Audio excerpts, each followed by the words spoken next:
Hey, this is Jordan from Jersey, and this is what I thought of the comics I read the week of December 9th, 2009. And in a rare turn of events, I don't think this has ever happened for me before, it's actually December 9th, 2009. I'm recording this on Comics Wednesday. Got home, read the comics, and I was ready to go, so let's do this thing. So first up, we have The Amazing Spider-Man, issue 614, which is going to round out the trilogy of issues about Electro. And same artist, same writer, pretty much the same thing as the first two issues. I really like what they've done with Electro in terms of powers. I think his actual plan was kind of... and the fact that people went along with it was even more weird, shocking, I'd say, but that would be dumb. Um, yeah, his powers continue to be pretty cool. The arcing that he did in the last issue continues along. Nowhere near as cool, I'll say, as what he did in the last issue, but, now he can, transmit himself through the power lines. Just run up to an electrical outlet, jump in, and hop out somewhere else. So that's presumably a very useful power. So that's kind of cool. The issue was kind of sad, though. By the end of it, a very well-known Spider-Man character has died, in a matter of speaking. And I don't want to give away exactly who it is or exactly how that works, but a character that's been there since pretty much the beginning is no longer with us. And while I'm sure that will be reversed eventually, and it'll be easier than most character removals, it was still kind of really like, oh, I can't believe they did. I don't think it's ever been done before in the comics. This particular character is gone. Like, if Aunt May died, and it's not Aunt May, it's happened like 5 times before, and I don't really care about Aunt May anyway, but this character kind of hit me right where it counts. So that was kind of cool. Also, the ending to the the very ending to the issue was pretty darn neat. Expected, just because this is the gauntlet and we know who's behind the gauntlet, but very cool to see still. So I can't wait till next issue when we have Sandman. I'm not the hugest Sandman fan out there, but hey, the way they're amping up all these villains, pretty neat. So I can't wait to see what they do with all of them. Next up, we have Ender's Game, War of Gifts, a one-shot. This is the second one-shot that they've done since the main story's been going on. The first one was about Ender's sister Valentine. The title had something to do with Valentine's story or something like that.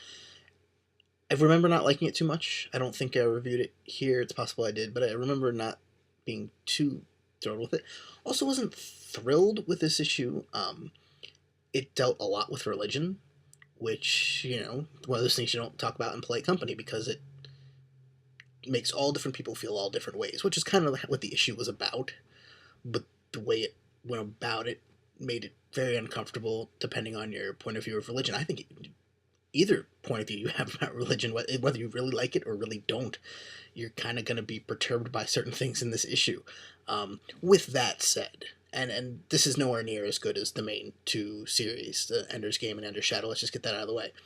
With that said, though, the ending really kind of brought it home. I thought the ending was really good.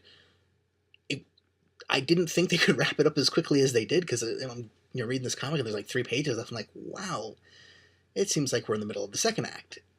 But they brought it home. They brought it home in a nice way, and that was kind of cool. The art was okay, nothing spectacular. There were a few times I had trouble telling which character was which. I don't know if that was my own fault or the art, because as I look at the book, the characters are fairly distinct looking, but I don't know, something about it. As I was reading it, I was like, wait, I have no idea who this was. I gotta flip back and figure out where we are. So, minor gripe. But if you've been reading the other Ender's Game stories and you want some more stuff, check out this book. Otherwise, I think it's probably a pass, but you should check out at least the main series and also Ender's Shadow, because they're both very good. And finally today, yes, I know it's a short week, Deadpool, issue number 18. And this is going to finish off that arc of Deadpool joining the X-Men, thankfully, because it was kind of ready for it to be done. After the arc that came before this, which was, Deadpool as a pirate, this is kind of a letdown of an arc. I mean, I still think it's the best of the 3 Deadpool books, but I don't know. There weren't... I go to Deadpool for the jokes, and there just weren't that many jokes here. Also, his X-Men uniform was kind of dumb, but that's beside the point. I'm just glad this arc is done. I'll be interested to see where they go next time. Spider-Man's there, so that's always a plus. You get some Deadpool and Spider-Man. Last time they joined up, ASM 611 as I rated across the room from my wall. It's the cover I really liked. That was a great issue. So hopefully next issue of Deadpool will be just as good as that one. Well, that's it for the comics I read this week. Don't forget, subscribe to this feed. Please, I'd appreciate it. And then follow me on Twitter, twitter.com/JordanFromNJ, twitter.com/JordanFromNJ. Have a good week.